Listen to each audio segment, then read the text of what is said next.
Cyprus का foundation year क्या है, इसकी क्या हकीकत है। बच्चे इसके बारे में बड़ा परेशान होते हैं, सर फाउंडेशन में नहीं जाना, हमने डिग्री में जाना है। या कुछ स्टूडेंट्स ऐसे भी हमारे पास आते हैं जो कहते हैं सर हमें फाउंडेशन में भेज दें लेकिन हम चले जाएं। तो फाउंडेशन ईयर की हकीकत क्या है, इसकी थोड़ी सी मैं आपको वजाहत देने की कोशिश करता हूँ। फाउंडेशन का मतलब ये होता है कि एक ऐसा बच्चा जिसके 50% नंबर हैं इंटरमीडिएट में और उसने आइल्स या पीटी किया है, तो वो उसका अगर पीटी है तो वो 58 मार्क्स नहीं है, उससे कम है। आइल्स 5 नहीं 5 से कम है। तो ऐसे बच्चे की जो इंग्लिश रिक्वायरमेंट है वो पूरी नहीं कर रहा, तो ऐसे बच्चे को साइप्रस के जो इंस्टीट्यूट्स हैं वो 1 साल फाउंडेशन के लिए लेते हैं। फाउंडेशन का मतलब होता है कि जहाँ पे उन्हें बेसिक इंग्लिश के कुछ कोर्सेज पढ़ाए जाते हैं 1 साल।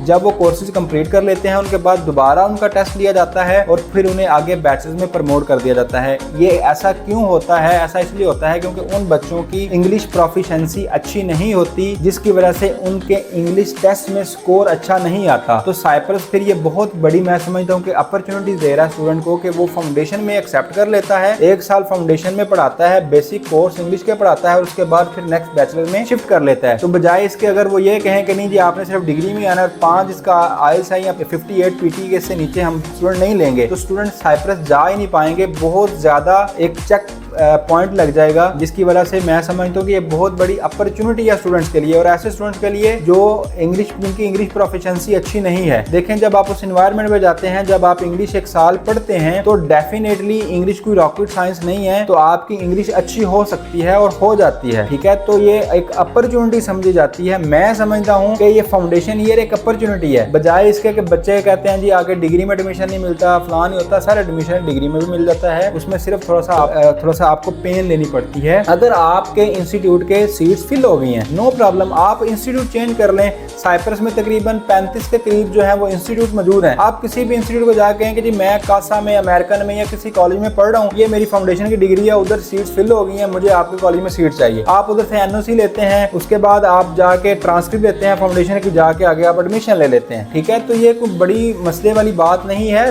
फाउंडेशन एक अपॉर्चुनिटी है। देखें, सोचने के जो है वो दोनों ही पहलू होते हैं, वो चाहे आप पॉजिटिव सोच लें, वो चाहे आप नेगेटिव सोच लें। लेकिन फाउंडेशन के बारे में जो मार्केट में फेक न्यूज जो है वो की जाती हैं, ऐसे जो लोग हैं वो फैलाने की कोशिश करते हैं फाउंडेशन जो मर्जी हो जाए फाउंडेशन से ना आया जाए, तो ये बिल्कुल गलत बात है। ये मैं नहीं समझता कि इसकी कोई हकीकत है। देखें, एक बच्चा है वो पाकिस्तान से बार बार इंग्लिश टेस्ट दे रहा है, उसका इंग्लिश रिक्वायरमेंट मीट नहीं हो रही, तो अगर वो कम से कम इतने मार्क्स ले लेता है कि वो फाउंडेशन में चला जाता है, तो कम से कम पाकिस्तान से तो चला गया ना। तो आगे जाके वो मूव कर जाए, मूव नहीं कर सकता, तो उधर रह के 1 साल इंग्लिश पढ़ता है, तो डेफिनेटली उस एनवायरनमेंट में जाके उसकी इंग्लिश इंप्रूव हो सकती है। तो ये एक अपॉर्चुनिटी है, फाउंडेशन ईयर कोई बोझ नहीं है। ठीक है, और इसमें और बाकी बैचलर डिग्री में कोई फीस का भी फर्क नहीं है। बच्चे ये भी सोचते हैं कि पता नहीं फाउंडेशन है तो उसमें फीस बड़ी ज्यादा होगी या बड़ी ज्यादा कम होती है, ऐसा नहीं है। जो बैचलर डिग्री की फर्स्ट ईयर की फीस है वही आपकी फाउंडेशन ईयर की फीस है। सिर्फ फर्क कहाँ आता है कि फाउंडेशन ईयर जो है वो आपके बेसिक इंग्लिश को सेट करने के लिए कुछ कोर्सेज पढ़ाए जाते हैं। बैचलर जो होता है वो जिस डिग्री में आप जा रहे हो उस डिग्री के रिलेटेड कोर्स पढ़ाए जाते हैं। सिर्फ ये इनमें डिफरेंस है। फाउंडेशन के बाद आपने हमेशा बैचलर में ही एडमिशन लेना होता है, तो इसमें कोई मसला मसाइल नहीं है। फिर भी आपके माइंड में कोई क्वेश्चन है आप कांटेक्ट कर सकते हैं। जज़ाकल्लाह।